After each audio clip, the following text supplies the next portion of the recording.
Thank you very much, Emily. Let me invite Valerie Plame and David Ignatius to join me up here. It's great to see all of you. I don't know about all of you, but I already have both of my books signed.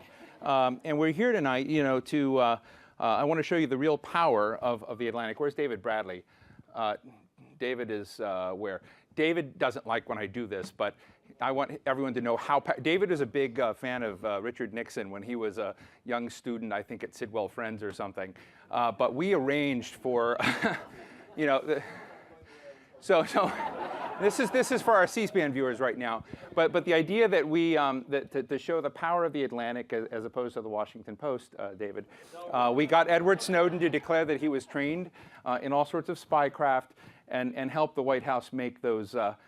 Reveal the Kabul station chief just to make tonight extra special.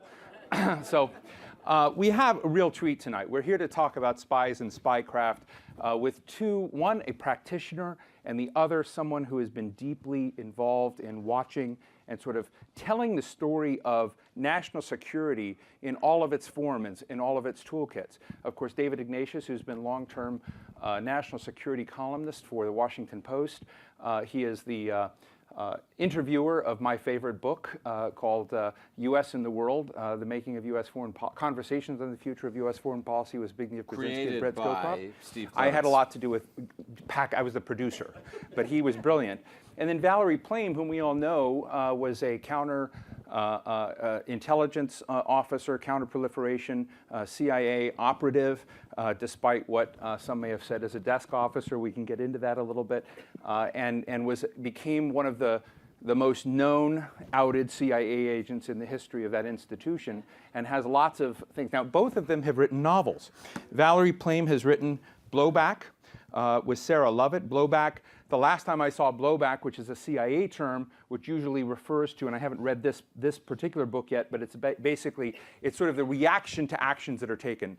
Chalmers Johnson wrote a book called Blowback, The Costs and Consequences of American Empire, which after 9/11 was the hardest to get book off the shelves because it sort of anticipated 9/11 to some degree. So this is Blowback, the fictional novel. And then we have the director by David Ignatius, best-selling author of Blood Money, State of Lies? Body of Lies. Body of Lies, my apologies to Russell Crowe and others. But all of David's stuff is being made into movies. I hope that yours will be as well. But in this, when I read this, I was on a cruise in the Caribbean, and it was a page turner. I'm hoping to get into Valerie's in the same way. And I fantasized about being the director. And of course, we're talking about the director of the CIA. They're casting, have your agent call someone in Hollywood. So I guess to begin with, I'd like to open with David and just say, when you wrote this, were you envisioning yourself as the director? Is this the frustrated journalist who had become so entranced with this bureaucracy that was so responsible for managing the world's great secrets, America's great secrets, and pursuing national interests of the United States? I sort of felt like when I was reading Graham's voice that I was hearing your voice. Well, it goes without saying that any character in any novel is in some way a projection of the author. And that's part of what's fun about being a novelist is it's your voice in the woman character. It's you imagining scenes, places, experiences that you've never had. I told Steve, in fact, who I had in mind for this character, and Steve thought it was so preposterous that he said, "Oh, absolutely not. Like he couldn't possibly be that person." My former boss. Let me speak about the character because I hope he has an existence independent of anybody he was modeled on.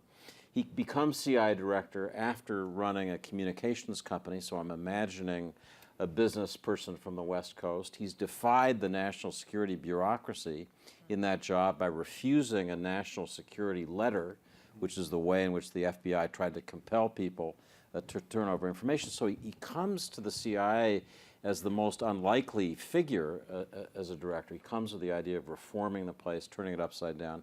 In his first week, a young Swiss hacker in a dirty T-shirt and a tattoo on his neck that says "Cut Here" in Russian, walks into the CIA, walks into the U.S. consulate in Hamburg, and claims that the agency, its communications and codes have been hacked, and hands the base chief a list of names of all the people who are stationed in Germany and Switzerland. And so that's the first thing that our new director, champion of civil liberties, has to deal with, is the possibility that these weapons that we see from NSA revelations have been turned on the CIA itself. So that's the character. Who's going to play him? I mean, now that Steve has nominated himself, if David Bradley, who actually runs a communications company, can't do it, then we're going to have to turn to Steve. Well, so the struggle in the book, as I read it, was a struggle in part between your father's CIA and maybe the next generation CIA. Is one of zeros and ones, digits, hackathons, and a very, very different kind of security running against and I'm going to come to Valerie in a moment on this, but the bureaucracy of managing intent in the world of spying. And I'm wondering, I read your acknowledgments, and in it you talk about being in Germany and being set up with young hackers. Not to knock you by any sense, because you're a totally cool guy, and I know you hang out at L2 in Georgetown and stuff like that, but you're also known as someone who understands the Cold War, statecraft as it used to be. How did David Ignatius become cool enough to understand what was going on with hackers and the sort of new terrain, the new surf of national security? This is a trick question. There's wore a no tie. good answer to this question. This book is about an institution in transition. I began with the idea that every theme of the traditional spy novel, penetration, deception, manipulation, was going to go into the digital space. Today you didn't want to recruit the chief of a service, you wanted to recruit the systems administrator of that service, who would open up every secret and all kinds of opportunities for covert action. That was the idea at the beginning. Woven through the book is, a picture of an agency that I think, having covered it since, believe it or not, since the mid-1970s, is haunted. I think the CIA is haunted by ghosts. I met James J. Angleton when I was a young journalist. I'll never forget. That's one of the ghosts who haunts the place. So I think that Valerie has lived this, and I should let her speak to the ghosts as she experienced them, and whether she thinks a modern creative intelligence agency can emerge. But that's very much, Steve, one of the themes I was trying to write about. Now, Valerie Plame, your heroine, your covert CIA operative official, is Vanessa Pearson, VP. Any connection? Yeah. So I just want to get into this because both of you, both David and you, have said that sometimes when you can't write about the truth because what you know is classified and secret, that telling the story through fiction enables you to go further. So is the Vanessa Pearson story that you tell here your story that has gone further than you've been able to tell before?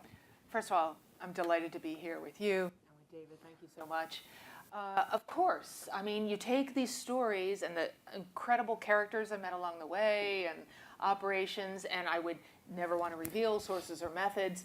And of course, there's the CIA Publication Review Board that I need to be responsible to as well. So that's Did this what I've go been to able them? Oh, of course. Yeah. Absolutely. I think even if I write a cookbook, it needs to go to them. Did they just redact saying. anything? Only a line out of Blowback, and burned. I'm in edits right now, and I feel confident. I mean, it was just such a very different experience than what I went through with Fair Game, but that's a whole other story. Feel free to go into it. Well, with Vanessa Pearson, anyway, the whole genesis of this was I became so distressed with how female characters, CIA ops officers, are portrayed in popular culture. They're always, they're just cardboard characters. And I wanted to write one that was really much more rich and complex and actually had something to do with reality rather than just decoration. And so what inspired me, I had worked with in the CIA, working on the AQ Khan network. He was brought down, you may recall, in December 2003. We caught the Libyans essentially red-handed trying to